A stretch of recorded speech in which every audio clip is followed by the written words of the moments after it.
Hello, my name is Lindsey Graham, and I am a cat. Meow, meow. I'm not a woman dressed as a cat. I am a cat. By show of hands, I'm curious, how many of you believe and confess that I'm a cat?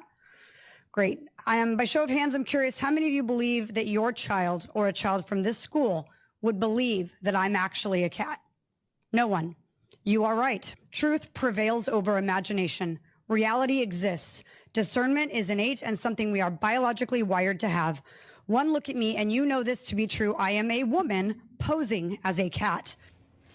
Yes, it's Lindsey Graham there, otherwise known as Patriot Barbie on Instagram, posing as the cat lady to prove a point to her local school board. She joins us now. Lindsey, thank you so much. Tell us where your school board is and whether you think your presentation was effective.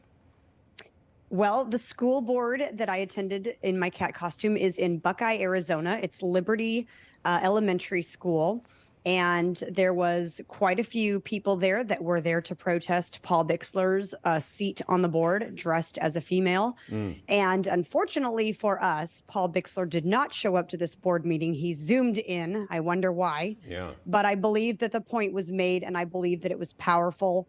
I actually had a member of the school board. I ran into him at the gym the next day and found out that he is indeed a conservative man. And Brian Parks is his name, and he has been fighting against this woke culture and against Paul Bixler and trying to get him to step down for a very long time. So there are people on the board trying very hard to side with parents and get this wokeness out of the school systems. Lindsey, specifically, you said truth prevails over imagination. So in terms of wokeness in schools, elaborate a little bit there on what you've been seeing.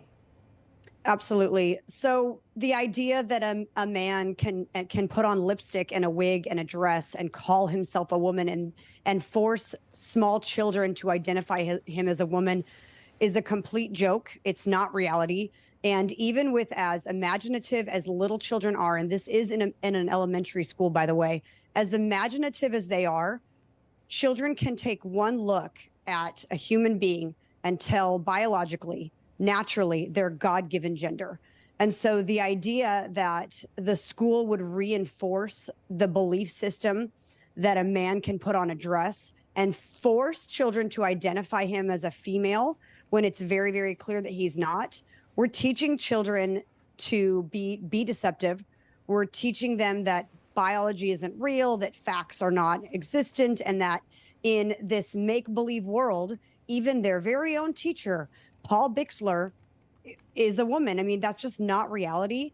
And if these people want to live in a convoluted fantasy world in their own homes, go for it. It's a free country. Have fun.